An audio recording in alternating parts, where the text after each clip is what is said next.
सीकर जिले के फतेहपुर शेखावटी में आशुआ चौराहे के पास स्थित पुल पर रविवार दोपहर कार और ट्रक की टक्कर में कार सवार 6 लोगों की जिंदा जलने से मौत हो गई। जानकारी के अनुसार पुल पर कार अपने आगे चल रहे ट्रक से टकरा गई। हादसे के बाद कार में आग लग गई। आग इतनी तेज थी कि कुछ ही देर में आग ने कार को अपनी चपेट में ले लिया और कार में सवार लोगों को बाहर निकालने का मौका ही नहीं मिला। हादसे के बाद मौके पर पहुंची पुलिस और फायर ब्रिगेड की गाड़ियों ने कड़ी मशक्कत के बाद आग पर काबू पाया। कार सवार मृतकों की अभी पहचान नहीं हो सकी है। मौके पर मौजूद फतेहपुर शेखावटी पुलिस मृतकों की शिनाख्त करने में जुटी है। कार में 2 मासूम बच्चों के शव भी मिले हैं।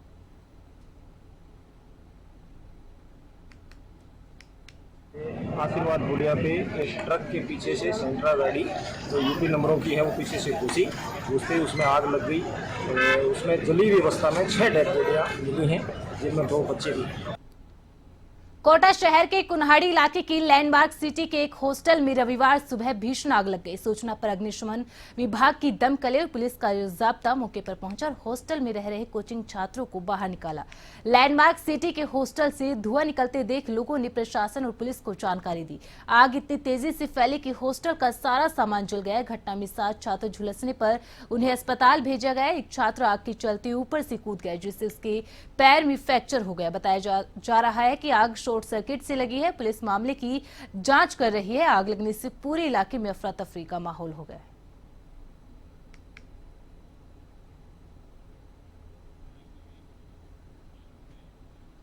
प्रदेश के मरीजों के लिए राहत की खबर है। कई दिनों से चल रही रेजिडेंट्स की हड़ताल आज समाप्त हो गई है। एसीएस शुभ्रा सिंह की समझाइश पर रेजिडेंट्स डॉक्टर काम पर लौट गए हैं। इससे पूर्व सभी निलंबित रेजिडेंट्स की कार्रवाई को वापस लिया गया। एसीएस ने व्यापक जनहित, मरीजों की जीवन रक्षा, चिकित्सा जैसे नोबल प्रोफेशन का सम्मान रखने की बात कही। भविष्य में लापरवाही नहीं करने की हिदायत देते हुए रेजिडेंट्स के करियर को देखते हुए उनकी मांगों पर सौहार्दपूर्ण विचार करते हुए उन्हें राहत दी है। चिकित्सा शिक्षा विभाग एवं एसएमएस मेडिकल कॉलेज प्रशासन को दिए निलंबन वापस लेने की कार्यवाही के निर्देश दिए हैं। जाट ने मरीजों को हुई असुविधा के लिए खेद व्यक्त करते हुए हड़ताल समाप्ति की घोषणा की। हालांकि राज्य सरकार ने हड़ताल जारी रहने की संभावना के मद्देनजर कर ली थी। पूर्ण वैकल्पिक व्यवस्था भी कर रखी थी, लेकिन अब मरीजों को राहत मिलेगी।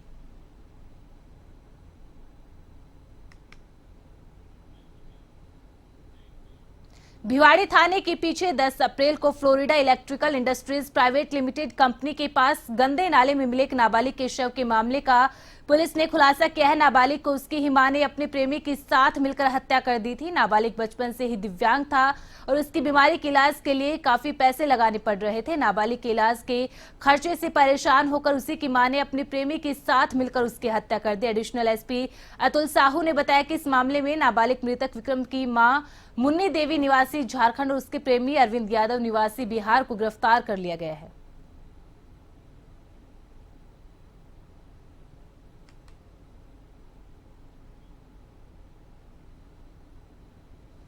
महिला अपने पति के साथ कई वर्षों से नहीं रह रही है, तो वो 1.5 महीने से एक ही जगह पर किराए के मकान में रह रहे थे और इस व्यक्ति ने इस महिला को बताया था कि इन बच्चों को मैं स्वीकार करके और तुम्हारे साथ रहूंगा।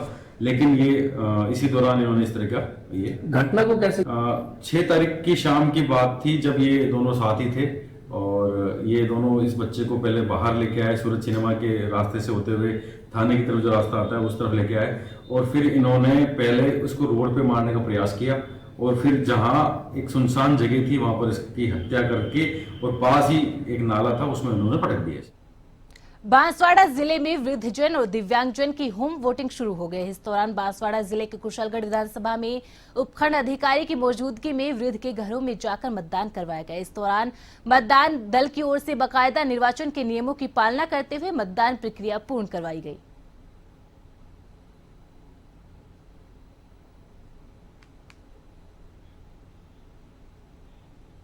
डॉक्टर भीमराव अंबेडकर चेतना समिति सांभरलेक ने बाबा साहेब की जयंती समारोह का आयोजन किया। कार्यक्रम का शुभारंभ बाबा साहेब की प्रतिमा के समक्ष अतिथियों ने दीप प्रज्वलन कर श्रद्धा सुमन अर्पित किए। समिति अध्यक्ष विनोद दुलारिया ने अतिथियों का स्वागत किया। समारोह में विभिन्न सांस्कृतिक कार्यक्रमों का आयोजन किया गया। साथ ही विभिन्न क्षेत्रों में सफलता प्राप्त करने वाली 100 प्रतिभाओं को सम्मानित किया गया।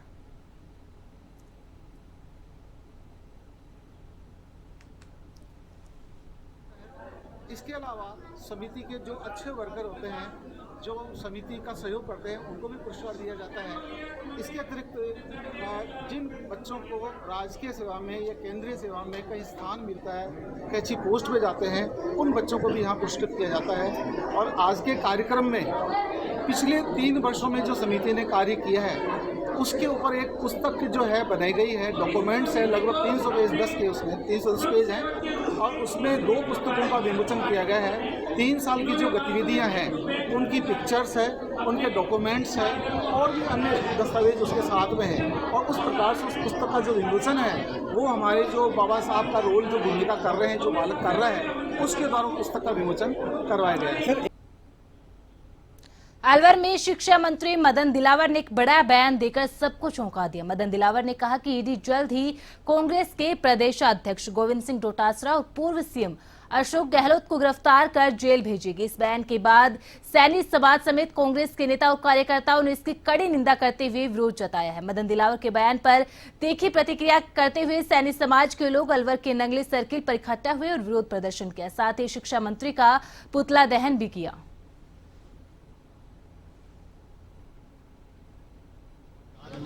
साहब के लिए तो सब जो उन्होंने बोले जिनको सैनी समाज बर्दाश्त नहीं करेगा। जिस तरह से उन्होंने भाषा बोली थी, उस हिसाब से उनको हमारा समाज बहुत घोर निंदा करता है। और आपने उनसे हमारा जो है निवेदन है कि वो माफ़ी मांगे, वरना अभी हमारे वक्ता ने बताया था तो अध्यक्ष ने कि 19 तारीख को हमारा समाज निर्णय लेगा।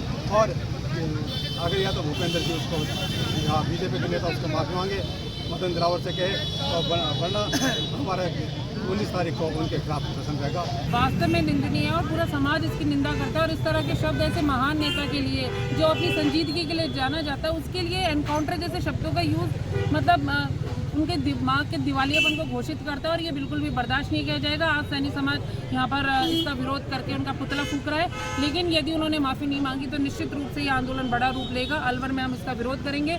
और यहाँ पर हम कांग्रेस पार्टी के नेता के रूप में नहीं आए, हम सैनी समाज के लोग हैं, इसलिए यहाँ पे एकत्रित हुए। लेकिन ये आंदोलन जब ये बढ़ेगा तो इसमें ऐसा शासन किया जो आज नरेंद्र मोदी भी उनकी तारीफ करते हैं। तो मैं ऐसे मंत्री को और ऐसे भ्रष्टाचार मंत्री को, जिसने इतना बड़ा कृत्य हमारे समाज के सिरमौर के बारे में बोला है, हम उनसे बार बार यही कहेंगे, या तो 2 दिन के अंदर माफ़ी मांगे, नहीं तो पूरे राजस्थान के अंदर, आज अलवर में हो रहा है, कल मालाखेड़ा में होगा, परसों दौसा में होगा, परसों अजमेर के अंदर होगा, फिर जोधपुर के अंदर होगा। ये कार्रवाई ऐसे बढ़ता चला जाएगा और कहीं ना कहीं पार्टी को नुकसान।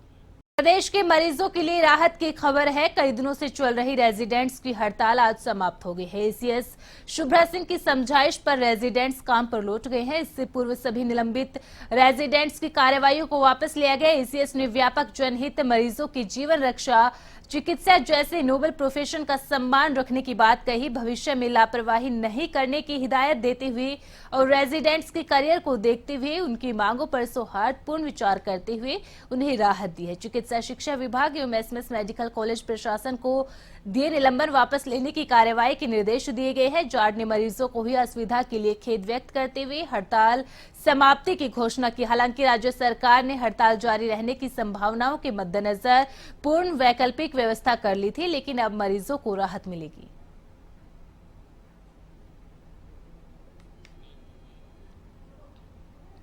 वहीं कोट कासिम थाना पुलिस ने खैरतल जिला पुलिस अधीक्षक मनीष कुमार चौधरी के निर्देश पर कार्रवाई करते हुए आर्म्स एक्ट और हत्या का प्रयास करने के मामले में करीब 6 महीने से फरार चल रहे आरोपी सचिन मेघवाल को गिरफ्तार कर लिया है। कोट कासिम थाना पुलिस को बदमाश से अवैध हथियार समेत बोहराड़ी गांव के पास बने मंदिर के पास सचिन मेघवाल को गिरफ्तार किया गया, जो पुलिस टीम को देखकर भागने लगा था, जिस पर पुलिस टीम ने तत्परता दिखाते हुए दबोच लिया।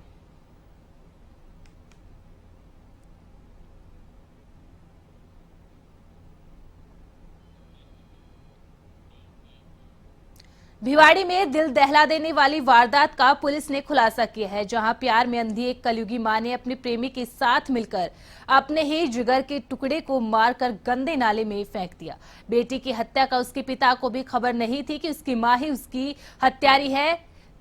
थाने से महज 200 मीटर की दूरी पर 10 अप्रैल को Florida electricals industries private limited के पास गंदे नाले से मिले अज्ञात मासूम के शव को लेकर जब पुलिस ने उसकी मां से पूछताछ की तो उसने हत्या करना कबूल किया।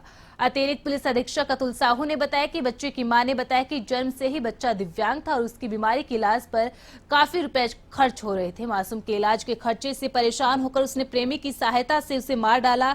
लेकिन पुलिस ने इस ब्लाइंड मर्डर का खुलासा इलाके में लगे 80 से 100 सीसीटीवी कैमरों को खंगाल कर किया है। वहीं पुलिस ने दोनों को गिरफ्तार कर रिमांड पर लिया। बस्ती कस्बे के सुनारों के मोहल्ले में स्थित ज्वेलर्स की दुकान को चोरों ने अपना निशाना बनाया है। चोरों ने बीती रात दुकान की दीवार तोड़कर अंदर घुसे और लाखों रुपए के जेवरात चुराकर फरार हो गए। चोरी की घटना की जानकारी मिलते यहां लोगों की भीड़ एकत्रित हो गई। सूचना पर पुलिस मौके पर पहुंची और घटनास्थल का मौका मुआयना किया।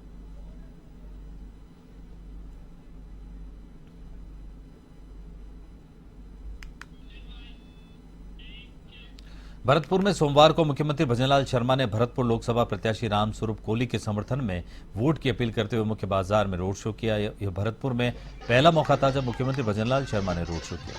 रोड शो कुम्हेर गेट से प्रारंभ हुआ। इस दौरान लोकसभा प्रत्याशी रामस्वरूप कोहली भी मौजूद रहे।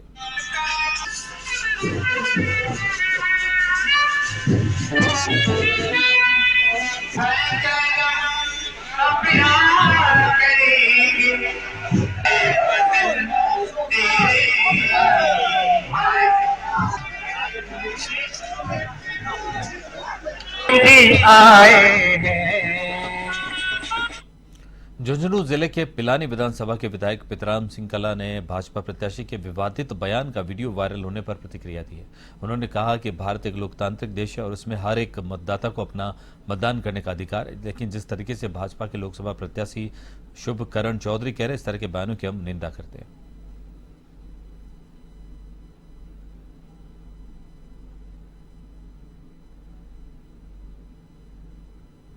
शुभकरण चौधरी जिस प्रकार के बयान दिए कि वोट नहीं देगा वो देशद्रोही है, इधर सुरगढ़ से उसने दिए कि वोट नहीं देगा वो सुरगढ़ में रहने का अधिकार नहीं है। ये बाबा साहब का संविधान है और संविधान के तहत सबको हक और अधिकार दिए थे। मत देने का अधिकार दिया था, स्वतंत्र का अधिकार दिया था और मत स्वतंत्र और निष्पक्ष होने का दिया था। ये मत को ड्राकर लेने की कोशिश कर रहे हैं। हम क्या इसका पुरजोर विरोध करते हैं, जनता विरोध करती है और आने वाली 4 तारीख को जब रिजल्ट आउट होंगे तब क्या है कि झुंझुनू को नहीं पूरे राजस्थान को मालूम पड़ जाएगा कि राजस्थान की